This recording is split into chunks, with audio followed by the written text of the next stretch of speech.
IBC Tamil, the political voice. Title sponsor, Chennai Silks. Let the celebrations begin. மரியாதைக்குரிய ஐயா கமல்ஹாசன் அவர்களை எடுத்துக்கலாம். சிலர் ஆசைக்கும் தேவைக்கும் வாழ்வுக்கும் வசதிக்கும் ஊரார் கால் பிடிப்பார்னு பாட்டெல்லாம் பாடி டார்ச் லைட் எடுத்து வேகமா டிவியை உடைச்செல்லாம் தள்ளினாரு. குட்டையில ஊர்ன மட்டையா அதே திராவிட முன்னேற்ற கழகத்தோட தான் இணைந்து இருக்கிறார். குறிப்பாக திராவிட முன்னேற்ற கழகமும் அண்ணா திராவிட முன்னேற்ற கழகமும் தான் மாறி மாறி வந்திருக்கிறது. அவங்கெல்லாம் எந்த மாற்றுமே இல்லை அப்படின்னு சொன்னேன். அப்படிலாம் இல்லை, அவங்களுக்கு ஒரு மாற்று இருக்கு. என்ன அப்படின்னா, இது நாள் வரைக்கும் சினிமா தியேட்டருக்குள்ள அடிச்ச விசில இனிமேல் தெருவில் அடிக்க போறாங்க. இவர்களுக்கு கட்டாயம் மாற்றலாம் நம்ம எதிர்பார்க்க முடியாது. இவர்களை நம்பி நின்றால் ஏமாற்ற மட்டும்தான். மணப்பெண்ணின் பிரத்யேகமான திருமணம் Vivaha the Chennai silks. GT Holidays. GT Holidays, South India's #1 travel brand. 2026 தேர்தல் மாற்று கட்சிகளுக்கு இடமில்லையா, மாற்று சக்திகளுக்கு இடமில்லையா? எனக்கு என்னமோ இது மாற்று சக்திகளுக்கு இடமில்லையான்னு கேட்பதற்கு பதிலாக மாற்று சக்திகளுக்கான தேவை இருக்கிறதா இல்லையா என்று வைத்திருந்தால் சரியாக இருந்திருக்கும் அப்படின்னு தோணுது. ஏன்னா 60 ஆண்டு காலமாக தொடர்ச்சியாக இந்த மண்ணில் மாறி மாறி திராவிட கட்சிகள், இருபெரும் திராவிட கட்சிகள் இந்த மண்ணை ஆண்டு வந்திருக்கிறார்கள். குறிப்பாக திராவிட முன்னேற்ற கழகமும் அண்ணா திராவிட முன்னேற்ற கழகமும் தான் மாறி மாறி வந்திருக்கிறது.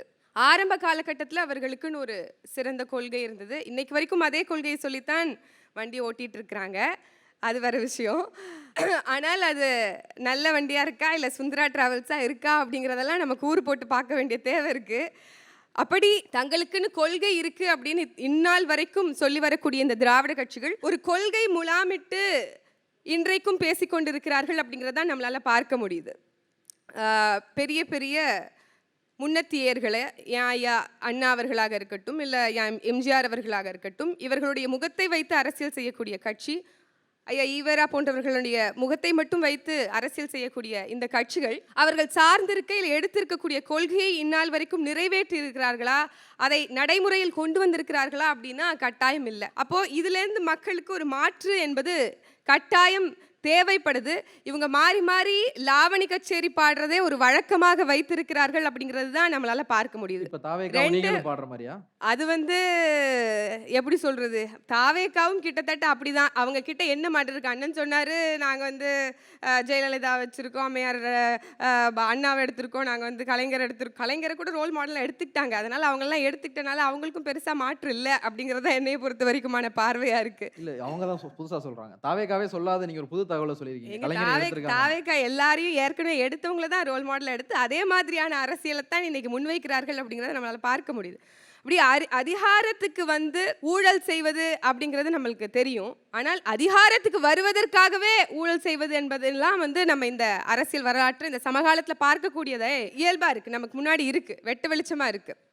ஏன்னால் இன்னைக்கு ஒரு சட்டமன்ற தொகுதியில ஒரு 30 லட்சம்லேருந்து 40 லட்சம் வரைக்கும் செலவு பண்ண முடியும் ஒரு சட்டமன்ற வேட்பாளர் அப்படிங்கிறது தேர்தல் ஆணையம் கொடுத்திருக்கக்கூடிய விதிமுறையாக இருந்தது. அப்படின்னா இன்னைக்கு ஒரு நபர் 30லேருந்து 40 கோடி வரைக்கும் செலவு பண்றாங்க. 25 கோடியிலேருந்து 30 கோடியிலேருந்து 40 கோடி வரைக்கும் ஒரு தொகுதியில் செலவு பண்ணக்கூடிய ஒரு சூழல், காசு இல்லாமல் ஒரு தேர்தலை சந்திக்கவே முடியாது அப்படிங்கிற ஒரு புறச்சூழலை, ஒரு சூழலை உருவாக்கி இருக்குது அப்படிங்கிறது தான் நம்மளால சொல்ல முடியுது. இந்த நாங்களாம் அதிகபட்சம் 2 லட்சம் 4 லட்சம்லாம் தொகுதியில் நின்று வேட்பாளர் களத்தில் இருந்து வரலாறுகள்லாம் இருக்கு 2021. இவர்கள் அப்பழுக்காற்றானவர்களா இல்லை நேர்மையானவர்களா, இது வரைக்கும் கொண்டு வந்த அவர்கள் செய்த அரசியல் அப்படி இருக்குதா அப்படின்னு பார்த்தா அப்படி எதுவுமே இல்லை. இவங்க ஆட்சியில் ஊழல் இருக்குது அப்படின்னு நம்ம குற்றம் சாட்டணும்னா கடந்த காலத்தில் அவர்களுடைய ஆட்சி காலத்திலையும் அதே மாதிரி ஊழல் வழக்குகள் இருக்கு. இவங்களை அவங்க குறை சொல்றதும் அவங்கள இவங்க குறை சொல்றதும், இவங்களுடைய ஆட்சியில சட்டம் ஒழுங்கு சீர்கெடுவதும் அவங்களுடைய ஆட்சியில சட்டம் ஒழுங்கு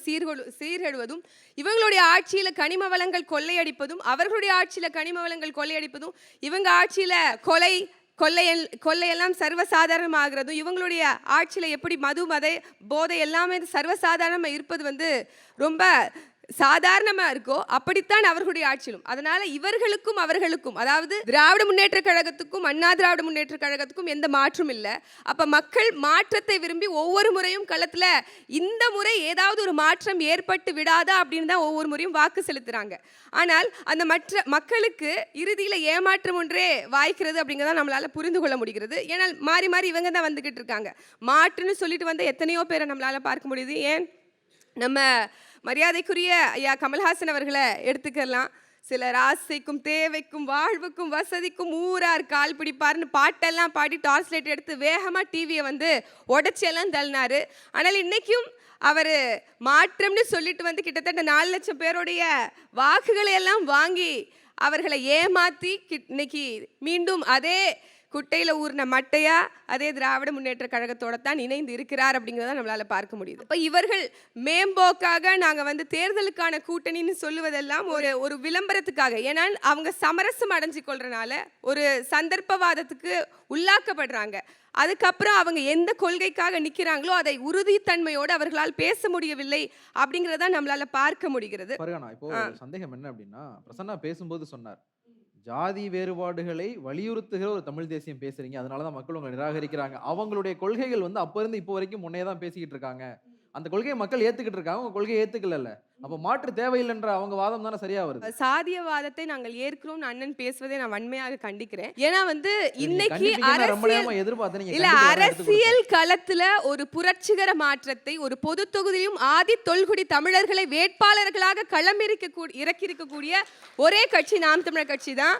நீ சாதி பார்த்து போடுற ஓட்டு எனக்கு தீட்டுன்னு சொன்ன ஒரு அரசியல் கட்சி தலைவர் உங்களால சொல்ல முடியுமா? நாம் தமிழர் கட்சியினுடைய தலைமை அதை செய்திருக்கிறது. இன்னும் சொல்ல போனால் அண்ணன் பிரசன்னா அவர்களுக்கு சொல்கிறேன், திமுகவில் தான் வந்து சாதிய அடையாளத்தோடு இருக்கக்கூடிய கட்சிகளை கூட்டணியில் வச்சிருக்கிறாங்க. அண்ணன் கொங்கு ஈஸ்வரன் அவர்களாக இருக்கட்டும், இல்லை கருணாஸ் போன்றவர்களாக இருக்கட்டும், அவங்க எல்லாம் கூட்டணியில் வச்சிருக்கிறது திமுக தான். அப்போ யாரு சாதிய மனநிலையோடு இன்னைக்கு வந்து கட்சி நடத்துறா அப்படிங்கிறத நீங்க நினைவில் எடுத்துக்கணும். இன்னும் சொல்ல போனால் அமைச்சர் ராஜகண்ணப்பன் வந்து சாதிய பேரை சொல்லி ஒருமையில திட்டி என்னை வந்து விமர்சிச்சாரு, திட்டினாரு அப்படின்னு சொல்லி வட்டார வளர்ச்சி அலுவலர் வந்து குற்றம் சாட்டினதையும் அவருக்கு வந்து நினைவுபடுத்த கடமைப்பட்டிருக்கேன் அப்படின்னு தான் சொல்லணும். அதனால போற போக்குல சாதிய அடையாளத்தை இல்ல சாதிய சாயத்தை நாம் தமிழர் கட்சியின் மீது பூசுவது வந்து ரொம்ப அபத்தமானது, ரொம்ப தவறானதும் கூட. அதே மாதிரி மாற்றம்னு சொல்லிட்டு வரும்போது திமுக கிட்ட இருந்து தான் மாறி அதிமுக வந்து பிரிஞ்சுது. அதிமுக அதற்கப்புறம் திமுக கிட்ட இருந்தா மதிமுக, இன்னும் சொல்ல போனால் திமுக கிட்ட இருந்து பிரிந்த மதிமுகவுடைய அந்த 93 காலகட்டங்கள்லாம் உதயசூரியன் மதிமுகவுக்கா திமுகவுக்காங்கிற அளவுக்கு ஒரு பெரிய சண்டையெல்லாம் யுத்தமெல்லாம் ஏற்பட்டது. ஆனால் கடந்த நாடாளுமன்ற தேர்தலில் அவங்களுக்கு சின்னமே இல்லைங்கிற அளவுக்கு தான் அவர்கள் தள்ளப்பட்டிருக்கிறார்கள் அப்படிங்கிறது தான் செய்தி. அதே மாதிரி ஐயா திருமாவளவன் அவர்கள் விசிகாவினுடைய தலைவர், அவருக்கு கொள்கை இருந்தாலுமே கூட இந்த 25 ஆண்டு காலத்தில் அவரால் எடுத்த கொள்கைக்கு உண்மையும் நேர்மையுமாக நிற்க முடியல. ஏன்னா நம்ம எல்லாருமே குற்றம் சாட்டக்கூடிய விஷயமாக வேங்கை வயல் எடுத்துக்கிறோம். மத்திய பிரதேசில் சிவராஜ் சிங் சௌஹானுடைய ஆட்சியின் கீழே ஒரு பழங்குடியினர் மீது ஒரு சிறுவன் மீது சிறுநீர் கழித்துட்டாங்கன்னு சொல்லி அது ஒரு பெரிய பேச்சு பொருளாச்சு. அது எவ்வளவு சர்ச்சைக்குரிய செய்தி ஆச்சு அப்படின்னு நம்ம எல்லாருக்குமே தெரியும். ஆனால் அது ஒரு சிறுவனுக்கு தானே. ஆனால் இங்கே வேங்கை வயலில் ஒட்டுமொத்த கிராமத்துக்கும் அந்த மலத்தை வந்து அந்த குடிநீரில் கலந்த குடிநீரை அந்த மக்கள் குடிக்க நேர்ந்துட்டுது. அப்படியான ஒரு கொடூரமான சம்பவம் தமிழ்நாட்டில் நடந்து நாங்கள் ஆதி தமிழர்களுக்காக தலித்துகளுக்காக குரல் கொடுக்கிறோம் சொல்லக்கூடிய கட்சி இன்னைக்கு திமுகவோட கூட்டணியில் இருப்பதனாலே அவர்களால் வாய் திறக்கவே முடியல அப்படிங்கிறது தான் உண்மையான செய்தியா இருக்கு. ஏன் அப்படின்னா இல்ல அது வந்து அடையாளத்துக்காக இல்லை, இன்னைக்கு என்ன நிலைமையில இருக்கு, என்ன தீர்வு இருக்கு, என்ன தீர்வை இவர்கள் இந்த 3 ஆண்டுல அவர்கள் எட்டி இருக்கிறாங்க அப்படிங்கிறத நம்ம பார்க்கணும்ல. நீங்க 6 செக் பாயிண்ட்டை போடுறீங்க, பாகிஸ்தானுக்கும் இந்தியாவுக்கும் கூட அவ்வளோ செக் பாயிண்ட் இருக்குமான்னு தெரியல. இன்னைக்கு அது ஒரு அந்த சமூகத்துக்குள்ளே ஏற்பட்ட ஒரு பிரச்சனை, அவங்களுக்கு அந்த சாதிய பிரச்சனை எல்லாம் இல்லை அப்படிங்கிறதெல்லாம் இன்வெஸ்டிகேஷன் ரிப்போர்ட் சொல்லுது அப்படின்னு சொல்றாங்க. ஆக்சுவலி ரெட்டை குவளை முறை அங்கே நடக்குது அப்படிங்கிறது அவங்க இன்வெஸ்டிகேட் பண்ணும்போது தெரியுது. அமைச்சர் ரகுபதி அவர்கள் வெளியில வந்து ரொம்ப பொய்யை வந்து பேசிக்கிட்டு போறாங்க. இப்படி இங்க எல்லா குற்றங்களும் இங்கே எல்லா சிக்கல்களும் வெளிப்படையாக மக்களுக்கு முன்ன தெரியும் போது அதை மூடி மறைக்கிறதுக்காண்டி ஒரு அரசு வேலை செய்யுது அப்படின்னா அதையே வந்து வழிமொழிந்து எந்த விடுதலைக்காக இந்த மண்ணுக்கு அரசியல் செய்ய வந்தாரோ ஐயா திருமாவளவன் அவர்கள் சந்தர்ப்பவாதமும் சமரசமும் செய்வது ஏற்புடையது அல்ல. அப்படிங்கிறனால மாற்றம் என்பது மாற்றுன்னு சொல்லிட்டு வருவது என்பது ஒரு ஒரு ஒரு கேலிக்கூத்தாக ஒரு நகைப்பொருளாக மாறி இருக்கிறது அப்படிங்கிறது தான் உண்மை. அப்போ உண்மையாக கொலை கொள்ளை நாங்க என்ன மாதிரி மாற்றுன்னு சொல்றோங்கிறத ஆழமா கவனிக்கணும். மக்களுக்கு மக்கள் தங்கத்தை தான் சோதித்து பார்ப்பார்கள் அப்படிங்கறனால எங்களை நிறைய டெஸ்ட் பண்ணுவாங்க. இவங்க சரியா இருப்பாங்களா, நேர்மையா இருப்பாங்களா, நம்மளோட நிப்பாங்களா, களத்துல உறுதியாக இறுதி வரைக்கும் இருப்பாங்களான்னு தேர்வு செய்யறதுக்கு காலம் எடுக்கும். ஆனால் நிலையான ஒரு வெற்றியை நாம் தமிழர் கட்சிக்கு மக்கள் அளிப்பார்கள் அப்படிங்கறதுல எந்தவித மாற்று கருத்தும் இல்லை. பண்ண வேண்டிய டைம் வந்துருச்சு. ஒரு கேள்வி, அதுக்கு பதில் சொல்லுங்க. நீங்க மாற்றுன்னு சொல்லிக்கிட்டே இருக்கீங்க. இப்ப அந்த மாற்று அப்படிங்கிற அந்த இடத்துக்கு பங்கு போட ஒருத்தங்க வந்திருக்காங்க இல்லையா? அந்த மாற்றை நாங்க மாற்றாவே எடுத்துக்கலைங்க. திராவிடமும் தமிழ் தேசியம் ரெண்டு கண்கள் மக்கள் எடுத்துக்கிட்டாங்க போல தெரியுது. இல்ல, அது இன்னைக்கு அண்ணன் சொன்னது போல எங்களுடைய மரியாதைக்குரிய அண்ணன்மார்கள் எல்லாம் கூட முன்பே குறிப்பிட்டிருக்கிறாங்க. ஆட்டுக்கார அலமேலும் என்கின்ற படம், ஆட்டை கூட்டிட்டு வீதியெல்லாம் சுத்தினாங்க. அந்த ஆட்டை பாக்குறதுக்காக எவ்வளவு மக்கள் கூடினாங்கன்னு தெரியும். அதனாலேயே அதெல்லாம் வாக்கா மாறினுங்கிற அர்த்தம் இல்ல. அதாவது இங்க ஒரு வேவ்லென்த்ல வர்றது கூட என்னால புரிஞ்சுக்க முடியுது. திமுகவும் நாம் தமிழரும் ஒரு வேவ்லென்த்ல வந்திருக்கீங்களே, விஜய் மேல அவ்வளவு பயமா? அதாவது எங்களை பார்த்து வேணா அண்ணன் வந்து பின்பற்றாங்கன்னு சொல்லுங்க, அவங்கள பார்த்து நாங்க பின்பற்றோம்னு சொல்லாதீங்க. ஏன்னா இந்த 15 ஆண்டுகால அரசியல்ல நாம் தமிழர் கட்சியினுடைய வருகைக்கு பின்பு இந்த கொள்கை அரசியல் என்பது மிகப்பெரிய தாக்கத்தை மக்கள் மத்தியில் உருவாக்கி இருக்கு. மக்கள் கட்டாயம் இவர்கள் சொல்லக்கூடிய கொள்கை என்ன அப்படிங்கறத ஆழ்ந்து சிந்திக்க தொடங்கி இருக்கிறாங்க அப்படிங்கிறது தான் உண்மை. இன்னைக்கு கொலை கொள்ளை சாதி இழிவு தீண்டாமை மதுமத போதை பெண்ணி அடிமைத்தனம் இது ஏதுமற்ற ஒரு தூய சமூகத்தை பிறப்பிக்கணும் அப்படிங்கிறதுக்காண்டி நாம் தமிழர் கட்சி களத்துல நிக்குது. அப்பழுக்கற்ற இளைஞர்களாலும் பெண்களாலும் இன்னைக்கு அரசியல் களம் கட்டமைக்கப்பட்டிருக்கிறது. இதுவரைக்கும் எந்த அரசியல் கட்சியும் செய்யாத சாதனையான ஆணுக்கு பெண் சமமல்ல ஆணும் பெண்ணும் சமம் என்ற சரிநிகர் வாய்ப்பை அரசியல் களத்திலையும் பொறுப்பாளர்களுக்கான இந்த நிர்வாக களத்திலையும் நாம் தமிழர் கட்சியினுடைய தலைமை தந்திருக்கிறது.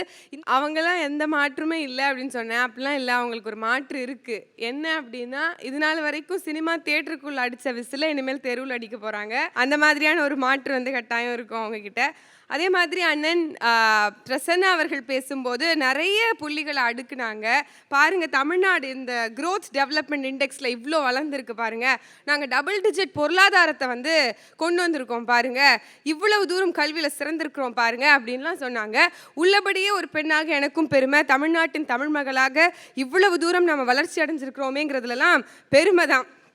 ஆனால் அதற்கு ஒவ்வொரு மக்களும் இங்கே ரத்தத்தையும் வியர்வையும் உழைப்பையும் கடினமான உழைப்பையும் சிந்திருக்கிறாங்க. அதன் வாயிலாகத்தான் இந்த வளர்ச்சியெல்லாம் அடைஞ்சிருக்கு. மற்றவங்க பேகை தூக்கி மாட்டிக்கிறதே ஒரு வழக்கமாக வச்சிருக்கிறாங்க.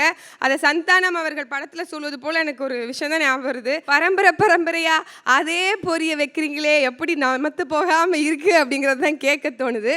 ஆனால் இந்த டபுள் டிஜிட் பொருளாதார வளர்ச்சி சரி, அதே போன்று டபுள் டிஜிட்ல இன்னைக்கு கடனையும் வாங்கி தமிழ்நாடு அரசியல்ல ஒரு பெரிய ஒரு இழுக்க வந்து தமிழ்நாடு அரசு வந்து செய்திருக்கு. இன்னும் சொல்ல போனால் இந்த மாநிலங்களிலே அதிகமான கடன் வாங்கி இருக்கக்கூடிய மாநிலமாக தமிழ்நாடு இருக்குது. அப்படின்னா இந்த கடனை வச்சு நீங்க என்ன வாழ்வாதாரத்தை மக்களுடைய வாழ்வாதாரத்தை மேம்படுத்திருக்கிறீங்க அப்படிங்கிற பதிலையும் அண்ணன் அவங்களுடைய சுற்றுல சொல்லணும். எந்த விதத்துல நம்மளுடைய தமிழ்நாட்டு மக்கள் வந்து அவங்க சந்தோஷமா மனநிறைவா வாழ்ந்துட்டு இருக்காங்க அப்படிங்கிறதையும் சொல்லணும். இன்னைக்கு ஐயா ஸ்டாலின் அவர்கள் மேடையில பேசும்போது சொல்றாரு, பெண்களுடைய நலனுக்காக நாங்கள் வந்து எப்போதும் இருப்பேன், பாதுகாப்பா இருப்பேன், அதனால தான் இந்த 5000 ரூபாய் கொடுத்தேன் எல்லாம் சொல்றாங்க. 5000 ரூபாய் கொடுத்து ஐயா ஸ்டாலின் அவர்களுக்கு தெரியாதா பெண்களுடைய மன நிம்மதியே இந்த டாஸ்மாகை மூடுவதில் தான் இருக்குது அப்படிங்கிறது அவருக்கு தெரியாதா? ஏன் ஒரு பெண்ணு கூட இன்னைக்கு வரைக்கும் கோரிக்கை கொடுக்கலையா? கனவு திட்டம் அப்படின்னு எல்லாம் எதோ சொல்றாங்க. திட்டம் குறை கேட்பதற்காக மக்களை சந்திக்கிறோம் அப்படின்னு எல்லாம் சொல்லி போய் சந்திக்க போறாங்க. இன்னுமா ஒரு பெண் கூட நீங்க டாஸ்மாகை மூடணும் அப்படிங்கிற கோரிக்கையை கேட்கல அப்படிங்கிறத அண்மையில் அம்மையார் கனிமொழி அவர்களை பார்த்து கூட ஒரு செய்தியாளர் கேட்டிருக்கிறார். அப்படி ஒரு செய்தியை யாருமே கேட்கல, யாருமே டாஸ்மாக மூடுங்கன்னு சொல்லலை அப்படின்னு ஒரு பெரிய பொய்யை ஒரு பெரிய பூசணிக்கு சோத்துல போட்டு மறைச்சிருக்கிறாங்க அம்மையார் கனிமொழி அவர்கள் அப்படிங்கிறதையும் நினைவுபடுத்துகிறேன். அதனால இன்னைக்கு டாஸ்மாக் என்பது இந்த மதுவால் சீரழியக்கூடிய பெண்களுடைய வாழ்க்கை என்பது அனுதினமும் அதிகரித்து வருது அப்படிங்கிறதுக்கு எண்ணற்ற உதாரணங்கள் இருக்கு. ஏற்கனவே பலரும் குறிப்பிட்டது போல அதைத் தொடர்ந்து இந்த போதை கலாச்சாரம், இந்த அபின், கஞ்சா, மெத்து போன்ற இந்த பழக்கமும் இளைஞர்கள் மத்தியில் அதிகரித்து வருது. அப்படிங்கும் போது இவர்களுக்கு கட்டாயம் மாற்றலாம் நம்ம எதிர்பார்க்க முடியாது. இவர்களை நம்பி நின்றால் ஏமாற்றம் மட்டும்தான் மிச்சம் அப்படிங்கிறது தான் இங்கே உறுதியாக நமக்கு கண்முன்னே தெரிகிறது. அதே போன்று 1000 ரூபாயை கொடுக்கிறேன்னு சொன்ன ஐயா ஸ்டாலின் அவர்கள் வாக்குறுதியை கொடுத்து 27 மாதங்கள் கழித்து 28வது மாதத்துல தான் 1000 ரூபாய் கொடுக்குறாரு. அப்ப மொத்தமா சேர்த்து அவர் நியாயமா 28,000 ரூபாய் தான் பேங்க்ல போட்டிருக்கணும். ஆனா 5000 ரூபாயை போட்டு மக்களை ஏமாத்திருக்கிறாரு அப்படிங்கிறது தான் ஆக்சுவலான உண்மை. அதே மாதிரி முஸ்தபா அவர்கள் பேசும்போது எல்லாருமே அவங்களுடைய கட்சி வந்து ஒரு முன்னத்தியர்களாக அம்மையார் ஜெயலலிதா அவர்களுடைய ஆட்சியும் ஐயா எம்ஜிஆர் அவர்களுடைய ஆட்சியும் கூட ஏற்கிறார்கள். அதே மாதிரி ஐயா கருணாநிதி அவர்களையும் வழிகாட்டியாகத்தான் அவங்க ஏற்கிறாங்க.